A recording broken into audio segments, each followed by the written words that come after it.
All right, so I want to show you guys an absolutely crazy replay. It was a 3v3 format, pretty open map, and during this game, like I swear, I went through all the emotions of a teenage girl. It was a back and forth affair, very, very close matchup. We did play a few 3v3 games against each other, and they were all very, very close, but I'm going to show you the one that I thought was the most exciting.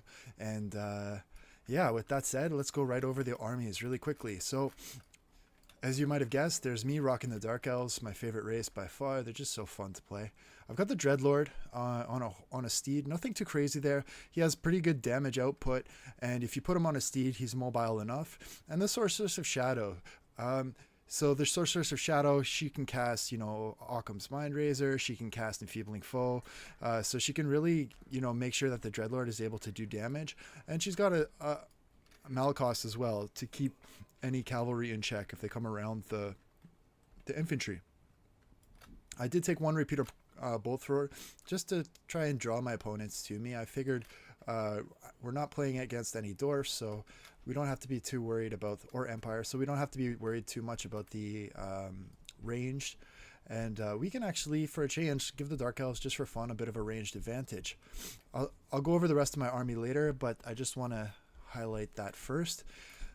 In the middle, we've got Justice rocking the Lizard Man. He took Lord Mazdamundi on foot. He's got his bodyguard of Croxagars, who are protecting Mazdamundi, as well as this Revivification Crystal. And of course, the Saurus Scar Veteran for a bit of mass. And again, bodyguard protection for Lord Mazdamundi. Not a whole lot of options to deal with large, except for, I guess, 2 units of Sword of Spears and a unit of Temple Guard. So a little bit immobile, but he, with the Revivification Crystal, I guess Justice was planning to anchor that front line. And we definitely needed an army that was able to do that. And I'll explain why in a second. On the right flank, we have MR Defender rocking Tyrion on the horse, who is a tank and a decent duelist, and then he went with like a pretty immobile High Force, 4 units of Spearmen and then 2 units of Phoenix Guard, and then on the flank 2 units of Lothran Sea Guard, and in the middle you've got the Everqueen's Court Guard. So the Lothran Sea Guard, this is, I think, how you should use the Sea Guard. They are deployed on the flank and in the second line, which is perfect because they can provide the additional firing support for the sisters, and then they can also brace the sisters from cavalry charges. So nice deployment there. I would have been tempted personally to have dropped one of these units of Phoenix Guard for a unit of light cavalry or other cavalry, just to sort of pin things in place and give the Phoenix Guard a chance to work. But we'll see how it works out for us in this game. On the other side, we have Cheesy Potatoes rocking the Bretonnians. He's got 4 units of knights. 2 of these are questing knights, 2 of these are Grail knights, and he's deployed them sort of off on the side from each other on the flanks. And then there's 2 units of men-at-arms with polearms. So I guess the idea is if there was an attack on the flank, the polearms could shift out as needed and give the extra anti-large support. And then in the front, 2 units of foot squires to sort of win that frontline engagement, backed up by a Grail Relique, and then 1 paladin and the Fey Enchantress. 3 units of archers. I guess these would be looking to trade with the Everqueen's Court Guard. The Vampire Count was rocked by Mr. No Uncles. He had the Claw of Nagash, which is an absolutely terrifying menace to deal with, so we would definitely be looking to try and eliminate this off the field as soon as possible. And then he took Kemler. So if you see Kemler and a Claw of Nagash, you're thinking right away, okay, this is going to be a Death Ball build. The plan for Mr. No Uncles was essentially to just summon a whole bunch of things, keep these Graveguard and other units, skeleton warriors, just alive and grinding away, and then give the Claw of Nagash time to degen everything else out with its Mortis Engine effect. And to keep mobility honest, he has 1 unit of Blood Knights in the rear. So a nice army comp for the Vampire Counts, and deployed in the center, which I think is the correct place to put your Death Ball if you're going to go that route.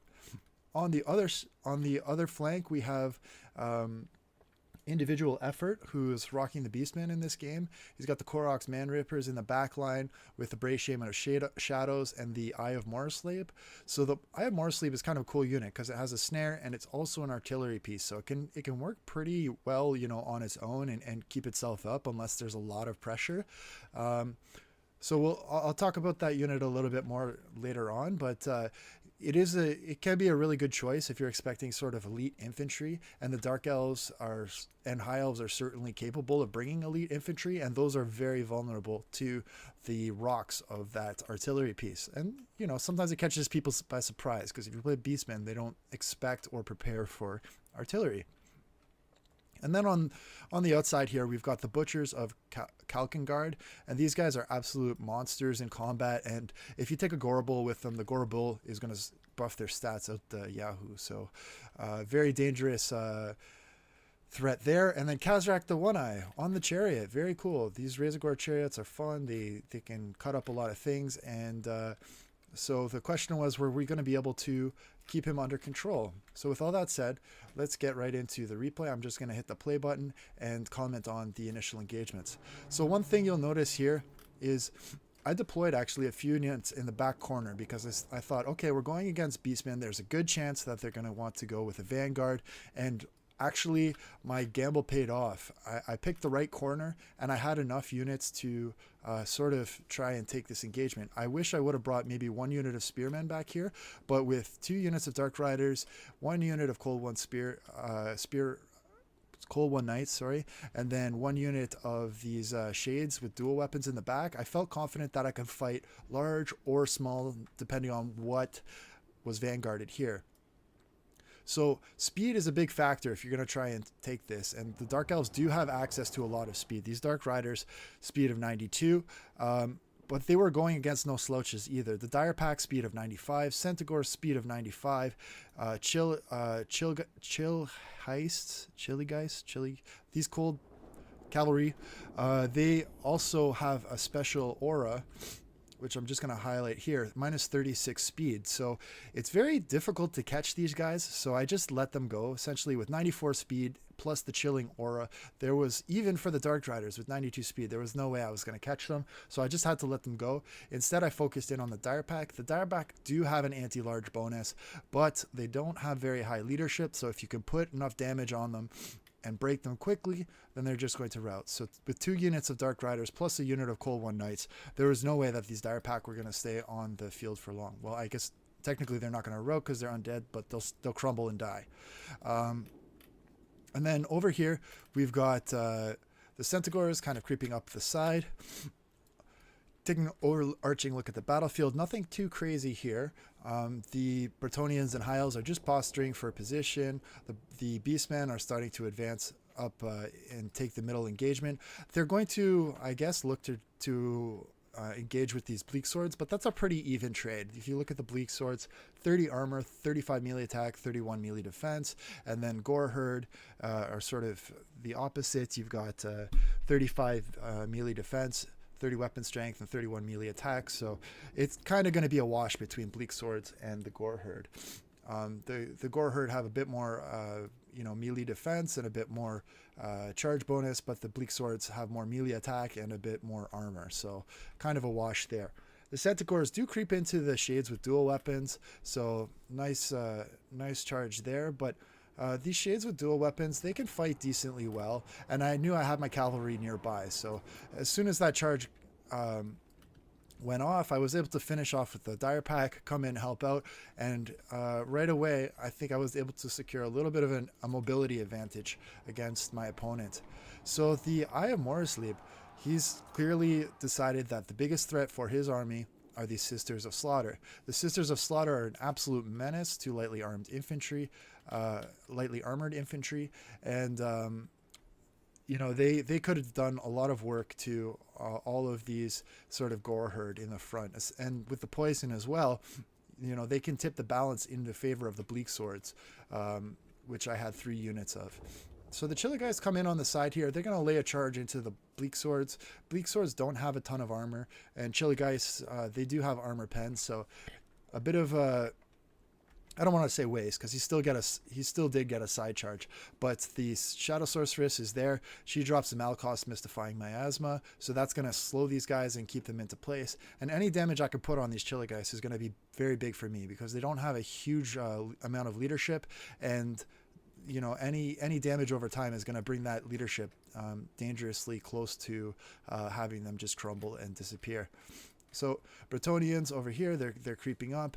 The Everqueen's Court Guard has started to lay in some initial shots. They're shooting into men at arms with the pole arms, which is only about a let's say $500 unit. So a better target would have been the Foot Squires, and a better target still would have been either of these units of knights on the flank. So a bit of a suboptimal use of their amazing ammunition, but maybe this was just the initial engagement, and that's going to change later on.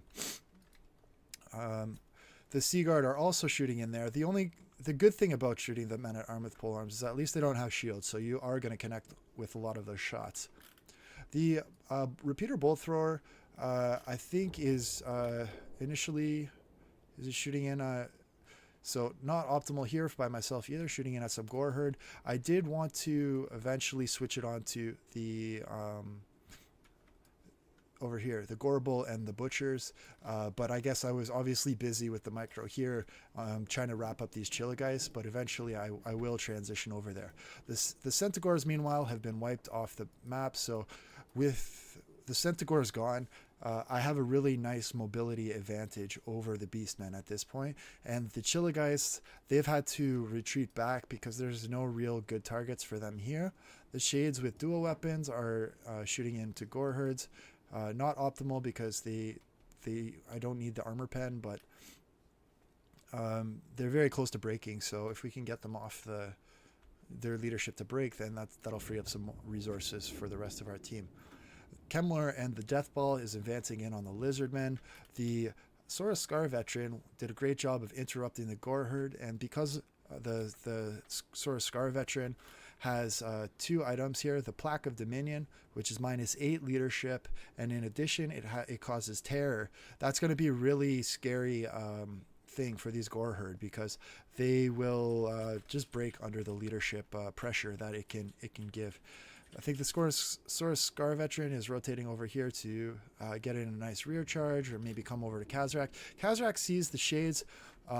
Really nice play by my opponent. He slips the gap basically with these gore herd. That's one thing about Beastmen, you can go pretty wide, and he gets into the Shades. So the Shades, I did take the variant with dual weapons, so actually if you take a look, they have an anti-infantry bonus, so I wasn't too terrified about this fight versus the gore herd. They can dish it back. Let's see here.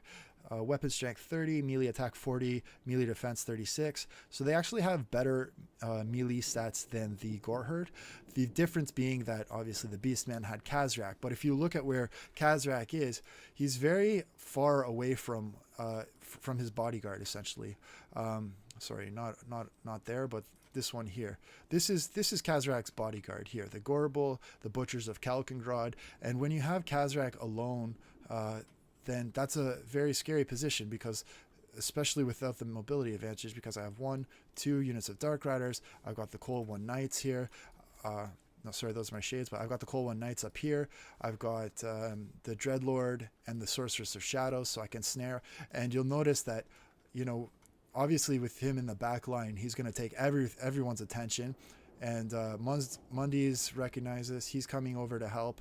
And the Saurus Scar Veteran is also jumping on it. So props to Justice for being right on top of that. He immediately finds Kazrak. The Saurus Scar Veteran's got a bonus versus large. It's faster, I think. Let's see, speed 57. Speed, no, he's not faster. So Kazrak can get away from the Saurus Scar Veteran, but not if these Dark Riders are going to pin him in place. So very scary position right now for Kazrak, and with the Beastmen, if you lose your leadership, you're in a lot of trouble. Meanwhile, over here, the archers, the Bretonnian archers, this is why you bring them against high elves. It's specifically for this trade, if you can get it. 3 units of archers shooting in on the sisters, the Everqueen's Court Guard, the Sisters of Avalor and Regiment of Renown, and they are melting them. They're debuffing them with the poison. And these units are very costly and don't have a ton of armor. So the high elves at at this stage, the Everqueen's Court Guard probably should have just retreated a little bit. They should have been looking to maybe shoot some of these units over on the flank, or just backed up, let the spearmen take the arrows, and then just shoot in at the foot squires. You don't need to get engaged in an archer trade with Bretonnian archers, because odds are that's going to be a trade that favors the Bretonnians, because their archers are just much cheaper. So the Death Ball is fully engaged. The Crocscars, they've gone in on the Claw of Nagash and Heinrich Kemmler. I think the plan here was not really to win this engagement, but just to hold. And mixing the Crocscars in with the Skink cohorts, it gives you a little bit of mass. It lets you, fight it out with some of these Skelly Warriors and Graveguard. And Mazdamundi, I mean, he's not gonna. He doesn't need to do too much here in the backline versus Khazrak, but he's got the big AoE spells, and he's got Ruination of Cities, Comet of Cassandora, so he can do a lot of damage to these Death Ball type of builds. So very excited to have him on my team, and that was a great pick. The other thing, and I think what might be the unsung hero of this match, is this Revivification Crystal. I think if you're going to take Lizardmen, the Revivification Crystal is an absolute must, because certainly if you take Mundi on the toilet seat, but the Revivification Crystal, it's going to give you the staying power to keep your lords alive, which are generally slow and vulnerable to missile fire, and it's also going to allow you to have some staying power against these, Death Ball builds. So, over time, maybe the Vampire Counts are going to be able to grind out this fight, but it's not going to be a decisive victory for the Vampire Counts, because this Revivification Crystal can buy a lot of time, and Mundi is, also capable of buffing, an area of effect with the Shield of the Old Ones. So we'll get back to that later. It's very, very key part of the battle. So the front lines have engaged. The Foot Squires are going to do work against these spearmen in the front line. The Sisters are, taking a ton of damage. The Phoenix Guard, they're basically idle. They're repositioning now because the Knights have started to come around the outside, but they're just holding in place to keep the Vanguard in the rear intact, basically. Over here, the frontline engagement's looking pretty good. I'm able to wipe the left pocket over here. There's a few units that are low or wavering. These Chameleon Skinks have been providing support to my front line with their poison debuffs, so I'm very happy that Justice gave that to me. Massive Comet of Cassandora coming down here, doing a load of damage to all of these grouped up units. Chiligeist, they're still looking for an opening here. So far, they've been screened pretty well by these frontline troops. Meanwhile, the Sorceress of Shadow coming in on Khazrak, the One Eye, and basically saying enough is enough. Now, normally you wouldn't want the Sorceress of Shadow to be fighting Khazrak in a one-on-one, but with the Dreadlord nearby, Justice, you can see he just pathed his Scar veteran back onto Khazrak, and it's go time basically for the Dark Elves. So Khazrak's got Enfeebling Foe on him. Sorry, I've got some allergies here. I'm in my parents' basement and it's a bit stuffy, but the Dreadlord, he's got the Hydra Blade. He's also got the let's see here. He's got the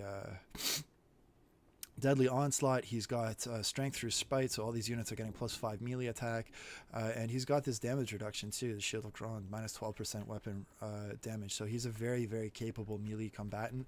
Khazrak, he can also do quite a bit of damage. He's got Scourge up, he's got Apocalyptic Vision, so his melee attack is very, very high, but his melee defense, because he's on a chariot, is only at 26, and that means that he's going to take a lot of damage in any sort of sustained combat. So the ability to pin that chariot is absolutely crucial for our team. And that's why I think if you're going to take a lord like this on a chariot, make sure you have a bodyguard nearby. Something like this would be great. Or if you're going to take the chariot, keep him in the front line. Like, you don't have to be too greedy. You can just basically bumper cars around the rear of this front line. You don't need to go all the way into the back line, and certainly not this far, because once you get here, you're so far ahead of the rest of your army. You're just asking for trouble. Chariots, they do have mobility, but there's just way more things that are faster than them. Over here, the Sword Spears are just doing a great job of holding out as long as possible. The zombies are, you know, it's going to be a wet noodle contest here. The Chiligeist, they got locked up by the Hellebronii, so that's a good situation for me. They do have anti-large, they do have poison. The Chiligeist did hardly any damage with that charge. The spears were braced, so very happy with that engagement. The Butchers and the Gorbel are just looking for a place to be active. I think that they could have just dove right in here, cracked these Bleak Swords. Maybe they were a little bit worried about the Chameleon Skinks, but I don't think those Bleak Swords would have held for very long. Bolt Thrower has repositioned now. It is shooting in on the Gorbel. Let's see this shot go right in on his ass. Oh yeah. He's going to feel that in the morning. Oh, it just bounced off. Holy crap, this guy has an ass of steel. Gorbel's been hitting the gym. Okay. On this side, Keepers of the Flame, they're about to get shit rocked from a cast from the Fey Enchantress. There it is, the Chalice of Potions. Perfect target for them. Mobile, very costly unit. And look at that damage go down. It almost erases a third of the health of this unit in one cast. Fortunately for the High Elves, they didn't lose any unit models, so still at 75 unit models. So if the Lore Master of Hoeth is able to pop an Earthblood, he can bring them back up to speed. The Sisters are completely done now. Meanwhile, the Noble and the Lore Master are going to give the business to this Paladin, and without the Paladin near the Fey Enchantress, there's not going to be the Guardian support. Let's see if he's in range here. Did he bring Guardian? Oh, he didn't even bring Guardian on the Paladin. So that's an interesting choice not to bring Guardian. I think it gives you so much more survivability. Fey Enchantress versus Tyrion, that's a nightmare situation for her. She's getting absolutely laced by him. So maybe, you know, she was focused a little too much on this Chalice of Potions cast on the Keeper of the Flames, because, you know, taking that much damage in return is not worth it for sure. The Paladin, I mean, the Paladin, he's mounted. He should not be trapped in this unit of spears. So good job with MR to pin him down. Where the Paladin should be is with the Fey Enchantress. And the Fey Enchantress, she does not want to be fighting individual characters. She wants to be using her Mortis Engine effect on individual troops. So meanwhile, over here, Dreadlord, Scar Veteran, who's just arriving to the fight now, but Sorceress of Shadow, they've finished off Khazrak, so great news for us. Balance bar is very, very even, maybe slightly shading in our favor, but things are looking not too bad. I feel like we secured this back line here. The Bolt Thrower is still online. The front line has been won, so the left flank is looking good. So the question is, can we deal with this Death Ball, and can we deal with all of these Bretonnian Cav, which is no easy thing to do. Again, Mazdamundi popping the shield of the old ones, huge support for that front line, and just basically holding, you know, like they're not going to win this, but they need to buy basically the Dark Elves time to, you know, wrap up the Beastmen and then come in and help out. And, you know, that's only fair because, you know, the Lizardmen have sent out units over to us to help out. So let's see if I can return the favor for justice. I'm going to remove the slow motion here. Tyrion chasing after the Fey Enchantress. Let's just see how this is going to play out. Can he wipe her? Because this would be a huge turning point in the battle if we can remove the Bretonnian leadership. That would be 2 legendary lords gone. But no, at the last minute, Tyrion, he passed into the peasant bowmen and lets the Fey Enchantress escape, which is, I mean, again, I don't think Tyrion is really meant to be going after bowmen. I think at this point, you know, the Everqueen Courtguard are already dead. What are those bowmen going to shoot at? Some spearmen? It's not a big deal. If he could have finished the Fey Enchantress, that would have been a huge advantage. Granted, there are 2 units of knights in reserve, so Tyrion was maybe being a little bit cautious, and he didn't want to get trapped by those knights who could easily come over and help out the Fey Enchantress. But now Fey Enchantress is popping regrowth. She's going to go back up to mid to full health, and all of a sudden, you know, a situation that looked like it could have been decisively a turning point in our favor. Now the Bretonnians are still alive. They still got both of their cav very healthy, and they've got their leadership on the field. So tough spot for us. Mazdamundi is dropping Ruination of Cities. He's dropping the Comet of Cassandora every chance he gets into that front line. Meanwhile, I'm rotating over. The Blood Knights and the Cav are both, basically Cheesy Potato has said, look, I don't want to deal with all of these spears and Phoenix Guard from the High Elf player. So they've just abandoned that flank entirely, especially since they no longer have a front line, which means that all of his cav is coming over. There's 2 units here, 2 units here, plus the Blood Knights to just wreak havoc on my infantry. So my micro will be taxed pretty soon. Sisters of Slaughter are giving the business to the remaining skeleton warriors over here. They can also fight off these last few units of Gore Herd, no problem. So for the vampire counts, it summons for days. Necromancer is just going to keep bringing up zombies and zombies and zombies. The Stearnsmen are going to grind down everything that they can. So the Krell has been popped from Heinrich Kemmler, so he's going to start doing work versus the Bastillodon or versus the Source Scar Veteran. Krell, as you know, 445 damage with Armor Pen versus Large, so he's going to deal with all of these big units and just kind of prevent them from running shop on that Death Ball. Mazdamundi gets pinned by some Grail Knights, but I do have the Hellebronai nearby. They're going to do what they can. The the Sorceress of Shadows drops a Malakos, I believe. Is it Malakos? Yeah, Malakos. So Malakos is the perfect anti-cav spell if you can use it. I also have the debuff coming from my Dreadlord, the Shield of Grond, who's just trying to come in here, make sure that Mundi doesn't get quickly killed by these Grail Knights. Grail Knights are an absolute monster to deal with.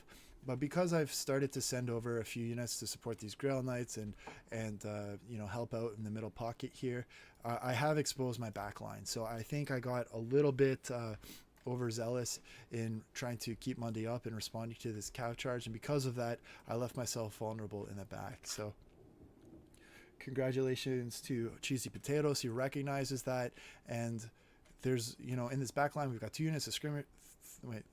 2 units of Shades, 2 units of Chameleon Skinks, and a Bolt Thrower. So 4 units of Skirmishers and an artillery piece completely exposed. That was a big mistake by myself, and Cheesy Potatoes makes us absolutely pay for that. Sisters of Slaughter are cleaning up the Gore Herd, so that's a nice situation for us.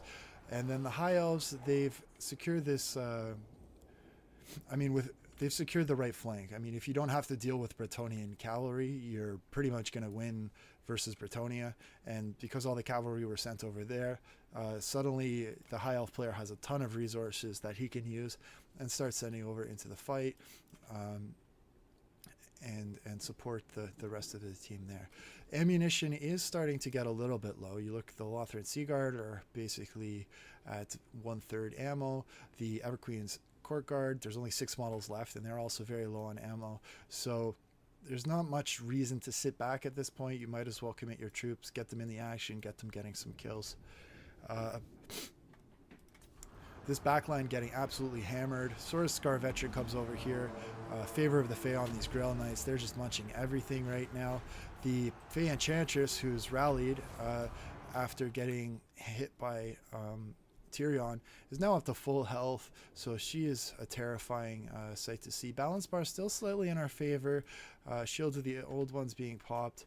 Things are looking pretty good for us. I mean, Bretonnians gone, Beastmen are basically gone, and so there's really just the Death Ball and some cavalry.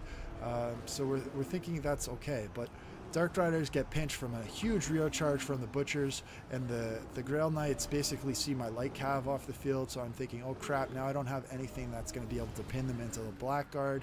I've lost my shooting, so I can't really shoot at the Knights, so starting to get a little bit scared from this situation. Balance bar shifted in favor of our opponents. Grail Knights, they're taking some pot shots, but as I shoot at the Grail Knights, the Butchers, now that they've gotten rid of the Dark Riders, they get hammered in the back, so I've lost all of my Shades. Very scary situation. But Fae Enchantress, she's got a way of finding herself isolated against these big bad heroes. So a bit of a good situation for us. Maybe a micro mistake there by Cheesy, but she gets caught by the Sora Scar veteran. Fey Enchantress does have a speed of 73 versus the speed of 57 from the Sora Scar veteran. So if you keep the Fey out of harm's way, then there's really no threat here. I mean, the Sora Scar veteran, it's a defensive unit. It can't catch the questing knights. It can't catch the Fey. Good on Justice for recognizing that. I think sometimes with Bretonia, if you're microing the Cav, it gets really hard to keep an eye on the Fey Enchantress because Cav are very micro intense. You have to be always clicking and cycling them. Faye drops an Earthblood just to keep herself alive. The Knights recognize Faye's in trouble and has been trying to pull out, so they're rushing over there to help out. That frees up my Sorceress of Shadow, which is good news. Over here, the other two units of Cav have been wrapped up in spears because the Bretonian player, Cheesy Potatoes, all his attention is focused on the Faye. Mundy has fallen back because he's lost his, Skinks Croxagore line. So the Death Ball has finally won out there. Balance Bar is now heavily in our opponent's favor. And we're in pretty deep trouble here. The Grail Knights and the Questing Knights are going to put a whooping on the Sora Scar veteran if they can collapse on him. Yes, the Sora Scar veteran has anti-large bonus and it has armor pen, but when you're completely surrounded like that without any supporting troops, it's going to be a difficult situation. You can see that, initially he's winning, but then over time he's losing. He starts to lose, and then his leadership is dropping down here. The bolt throwers, I was a little bit inactive in here. I should have got them to reman the bolt throwers while the Cav were tied up, but I figured it was likely that with all this Cav roaming around and no spears nearby, even if I put them back on there, I wasn't going to be able to hold it for very long, and they probably would have broken off. The Dreadlord, he does get caught out of position here a little bit. The Butchers of Kalkengard and the Gorbel are able to take him out of the fight. The Dreadlord was originally chasing the Gorbel and doing some pretty good damage, but I got a little bit greedy there, and when the Butchers and these other two units of Knights were able to come over and help out, he took a run for the hills, which is devastating for me because now Balance Bar heavily in our opponent's favor. Suddenly I've lost my leadership. We've lost the pocket in the middle. There's no answer on the field to these Knights for us, really. Fey Enchantress has escaped from the Sora Scar veteran because he's been tied up with the two units of Knights. So we're in deep trouble here. But Mundy comes over to the rescue. That's why you're a legendary lord, right? Sora Scar veteran's in trouble, and what does he do? He pops Harmonic Conversion. So that is just enough of a boost and apotheosis to keep the Sora Scar veteran fighting. And fortunately for me, that also keeps these units wrapped up fighting maybe a suboptimal target. I mean, there's not a lot of better units we have on the field that can deal with these Grail Knights and Questing Knights than the Sora Scar veteran. These would have been much better off going in and just taking out Mazdamundi, right? But they were being used in a defensive situation here, trying to keep the Fey Enchantress alive. If it were me, I probably would have ditched the Sora Scar veteran, gone after Mundy, let the Sora Scar veteran chase the Fey Enchantress, and the Fey Enchantress has enough speed that she doesn't need these guys to defend her. All she has to do is kite, and then you free up two resources here to go and hammer infantry or hammer Mundy or whatnot. So just a minor comment there. And again, I'm seeing this in slow motion. I'm even commenting on this in slow motion. So I know in the midst of a battle, there's a lot going on. It's very hard to react to this. I do want to comment on one thing here. So once the High Elves won this engagement, they wanted to basically chase the Bretonian units off of the field. And because they had no mobility, they sent the Lore Master of Hoeth chasing after them, which is really not the best use of a Lore Master. It's a very expensive unit. It's not going to do a lot of damage, even if it does catch them. And it's not capable of really ensuring that the three units you are chasing are going to get off of the field. So I probably would have just ignored them. And I will say that the Noble and Tyrion did do a good job of killing the Cygor in the back, the Regiment of Renown version. I have Marslib. Because the Korok Man Rippers pushed up, those two would have no problem chopping through the Eye of Mars Sleep. Granted, it is a bit of a health bag, so it takes some time to get through, but with the two of them there, yeah, they can polish that up, and they can also take out that Sorceress of Shadow that was there in the back line. Just a quick comment, like I personally would have taken the Sorceress of Shadow and pushed it up with the main army. I mean, the Eye of Mars Sleep, it has a snare built in. I'm just gonna show you that really quickly. If you don't play Beastmen, right here, Warp Gaze, cannot move. You don't really need the Shadow Sorceress nearby. All you have to do is pin the unit that's attacking them with the Warp Gaze and walk away. And if they send 100,000 million units, like really high value units over here to take him out, then fine, let them take it out. It's going to take them a while to kill it. And meanwhile, you know, they're missing 1, 2, like super high value units. That's almost like 3K worth of units from the fight. So if you're the Beastman player and they send all of that into your back line, well, great. So there's no leadership in the front line. You can just take the spears and dumpster them. So just a quick thought there. Gorable and the Shadow Sorceress are playing a little bit of game of chicken tag here. The Sorceress is faster than the Gorable, but the Gorable does more damage. So what I was trying to do was hit the Gorable with the Sorceress just to stop him so that the Blackguard and the Spearmen could come in and do some damage with the anti-large. But I had to be careful because if the Gorable did get in the charge and hit the Shadow Sorceress, then that was going to be a very, very difficult situation for me because obviously she'd get absolutely dumpstered by that Gorble. Sora Scar Veteran, he managed to get, I think, another charge in on the Fey Enchantress. Fey Enchantress is breaking. Balance bar still hugely in my opponent's favor. Sora Scar Veteran has almost kicked the bucket. The two Grail Knights here are probably going to see him off. Oh, sorry, Questing Knight and Grail Knight combo are probably going to see him off. Mazda Money is exposed here. He's got 2 units of, again, well, a Grail Knight and Questing Knight, so 12 models here, 23 models here. If they come in and collapse on Monday, they can probably finish him off. Instead, they chase after the Chameleon Skinks. And, excuse me. And I don't think that's the best use of their abilities. I mean, Grail Knights are anti-large. Mazda Mundi is isolated. Chameleon Skinks, yeah, they'll poison you. Yeah, they'll do damage over time. But in a melee engagement, you're going to output more damage on Mundi than you will chasing Chameleon Skinks around the map. So that could have been a really decisive moment in the battle if they could have taken Mundi off the map. Meanwhile, the Spears and the Blackguard still playing chicken over here on the right flank with the Gorable. My opponent's going to wheel them around and just try and avoid them. I didn't want to engage this death ball with what I had. So right now, I mean, with the balance bar so heavily in favor of our opponents, we at this point, it was just a question of, okay, I got to think on my feet. I'm stalling the engagement. You know, what can we do here to kind of shift the balance back in our favor? Archers are out of ammo. So looking pretty scary for us. Tyrion and the Noble wrap up these archers, so they're going to run away, and it's going to take them a while to come back into the fight and be a factor. The Grail Knights do come over here, but Mundi absolutely giving the business to the Questing Knights. So because the Questing Knights didn't have the support of the Grail Knights in that initial fight with Mundi, Mundi was able to put enough of a hurt on them that they decided to run. So now, instead of having a 2v1 situation where you have the Questing Knights plus the Grail Knights on Mundi, you just have the we have the Questing Knights fighting first, and then you have the Grail Knights fighting first. And as they go one at a time, you have the debuff from the Chameleon Skinks, just helping, again, to reduce the weapon damage and keep Mundi alive.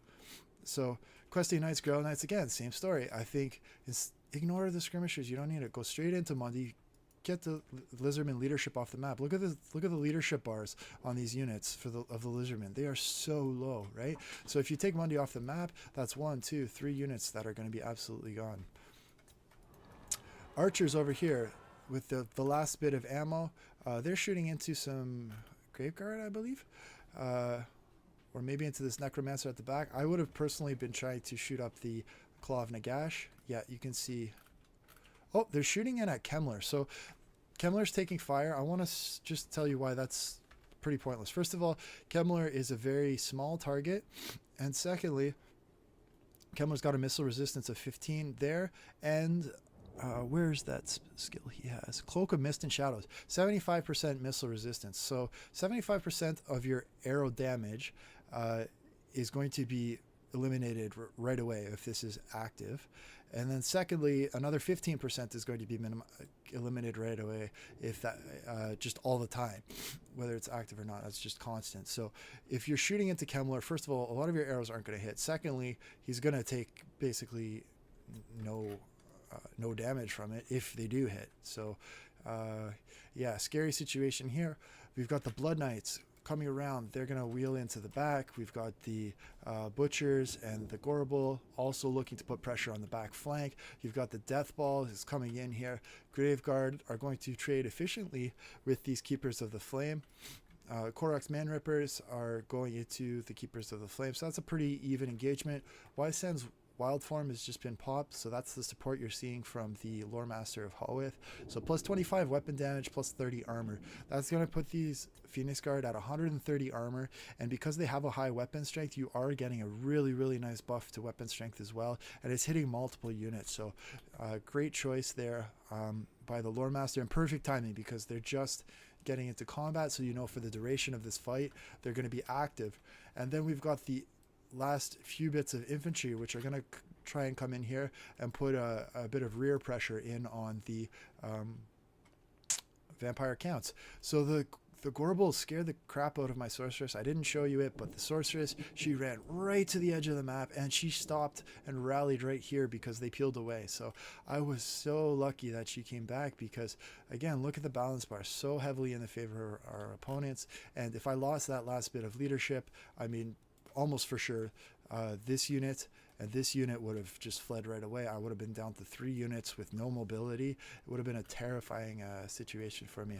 And let's take a look here too. Just remember, this is why it's so important to have your heroes nearby your other troops, is because they have this encourage effect, right? So you keep the hero alive, even if you're out of Winds of Magic, even if they're not fighting, just keeping them nearby your troops can, you know, turn the tides of battle and get that extra little bit of juice out of your troops to win the fight.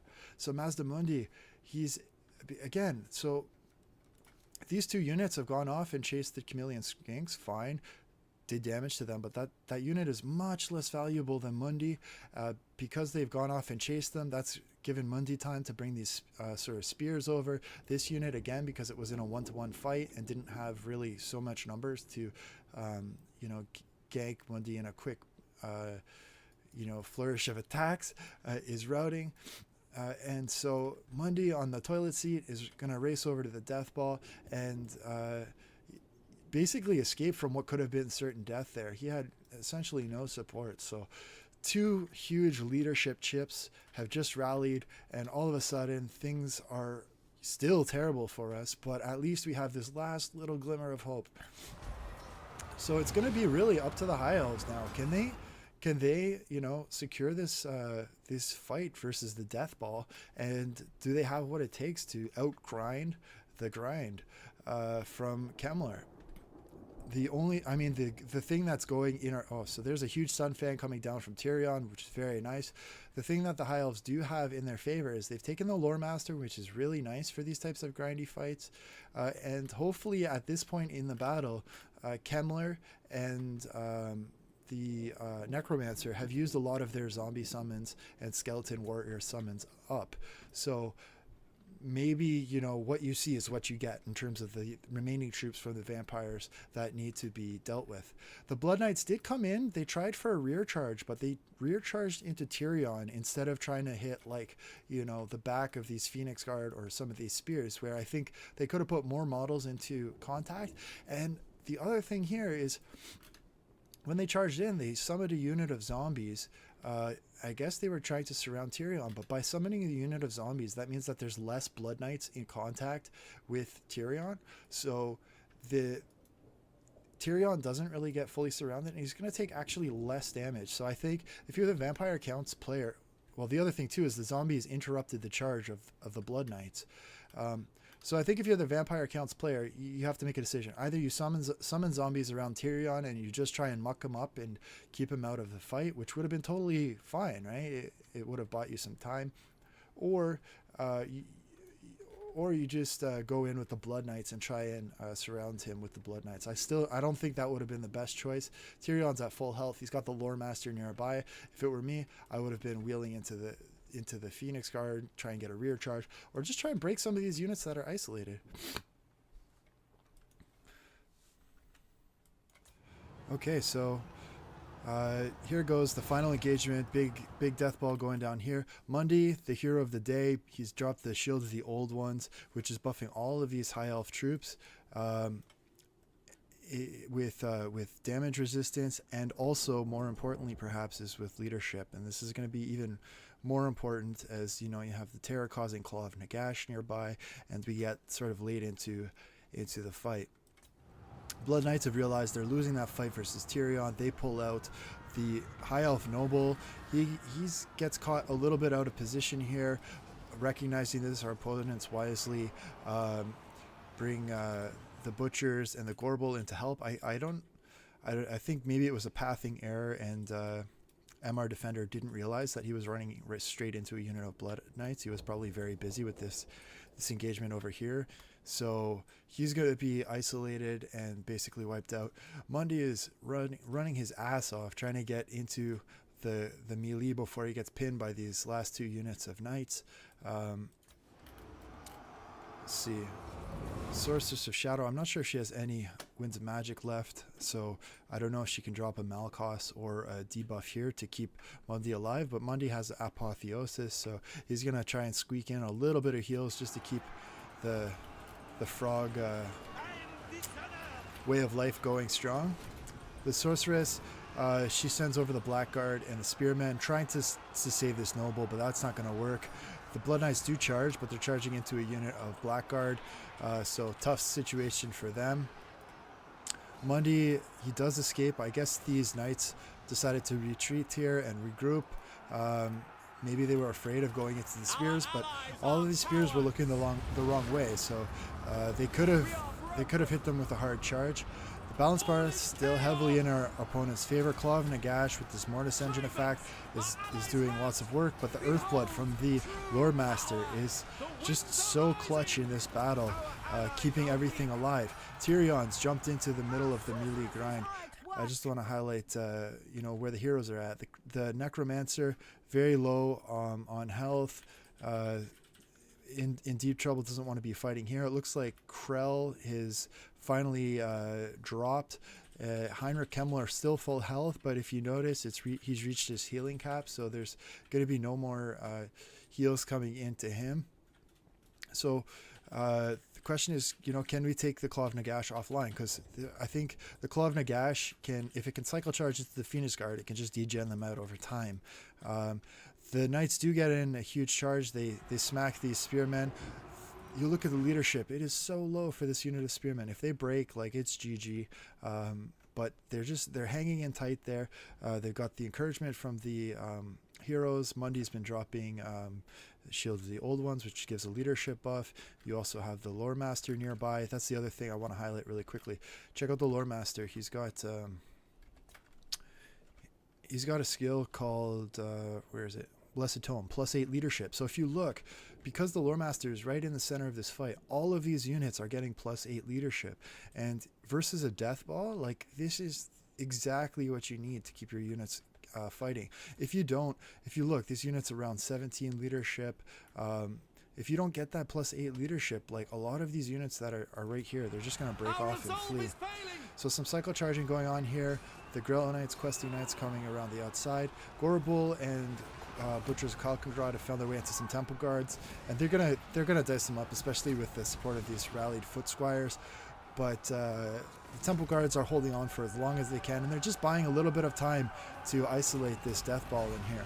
Another big charge coming in, but look, the Spearmen, the leadership, they just say, I don't care, I'm gonna take it. And at this point, we've got a sandwich inside a sandwich inside a sandwich. It's crazy. So we've got our initial death ball pocket from the vampire counts, and then around that we've got another wrap of high elf infantry, and then around that we've got the the knights, and then around that we've got the bleak sword. So it's just been the blackguard of Negron. So it's just been rear charge after rear charge after rear charge into this death ball, and then right at the center you've got your leaders. But Mundi is in here, and all of the vampire stuff is starting to drop. The Lore Master and Mundi, everything is pushing onto the Claw of Nagash, and boom, there it goes down. All of a sudden, balance bar, not so heavily in our opponent's favor after all. You've got Kemmler, he's lost all of his chaff, and so now it's just Phoenix Guard and all of these units just trying to tank it out and survive as long as possible versus these cycle charging units. The archers have regrouped. They're slowly walking their way back up the field. Other than that, not too much going on. Cycle charging Grail Knights. Tyrion is trying to keep them honest, just wrapping them up, and every chance he can, just chop down one or two. The Lore Master, well, here comes another Sunfang roasting the Foot Squires, so that's going to help a lot. Keepers of the Flame, they do have, let's see, they do have a magic resist. Let's see here. Yeah, missile resist. Oh, no magic resist, just physical resist. So, yeah, no. So, no magic resist. I'm not sure if the Sunfang can torch them or not, but anyway, it was enough to get the Foot Squires down pretty low. With the Blackguard and the Phoenix Guard, they are going to probably be able to break them off.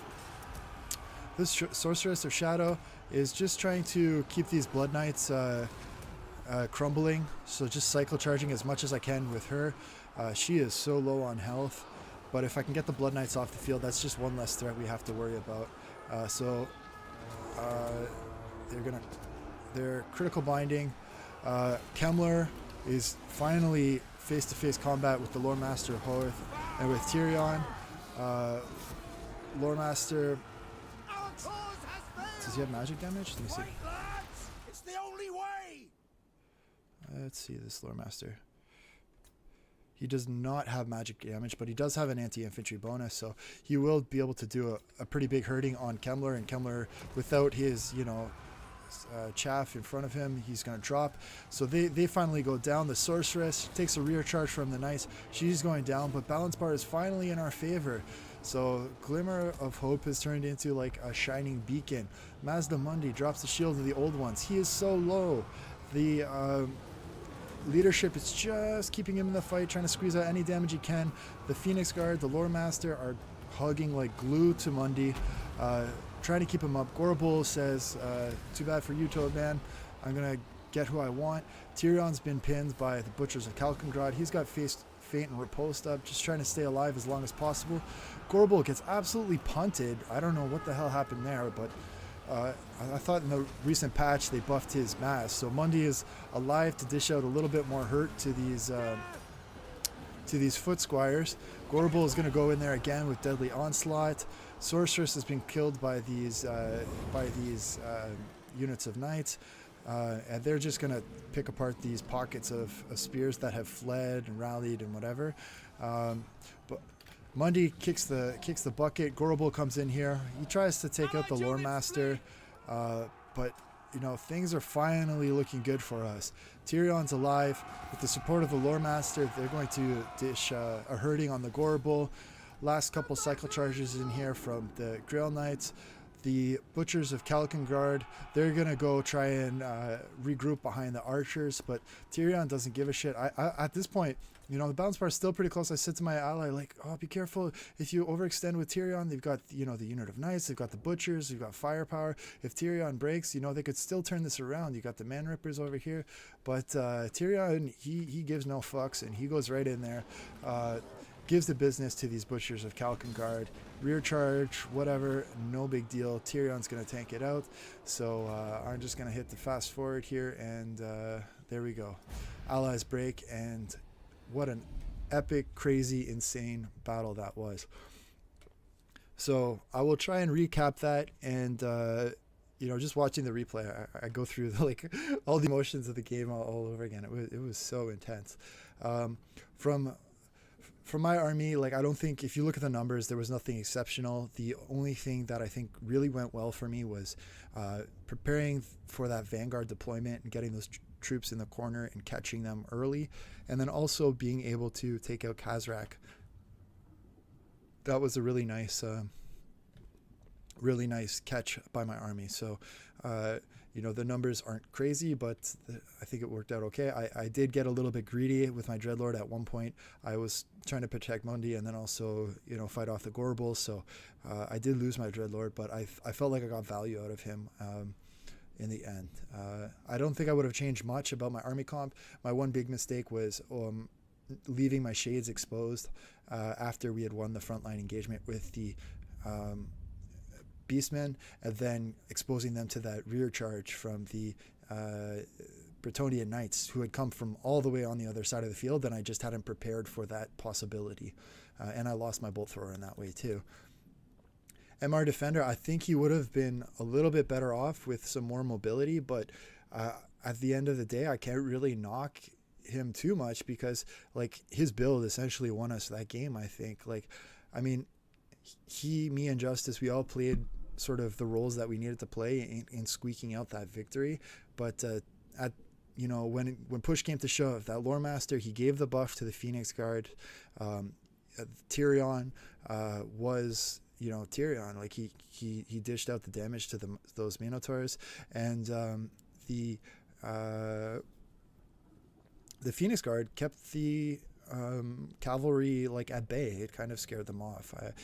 I do think that if we weren't able to take out that Claw of Nagash, it could have been a very different outcome to this game, because they can just degen out those Phoenix Guard. But the Lore Master did bring Earthblood, so with a couple of casts of that, he was able to sort of forestall the effect of the Claw of Nagash.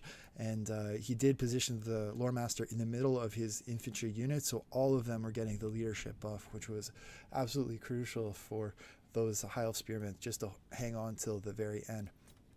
And then Justice, the Saurus Scar Veteran, being able to eliminate the Fey Enchantress from the fight was absolutely huge. So majorly awesome play there from Justice.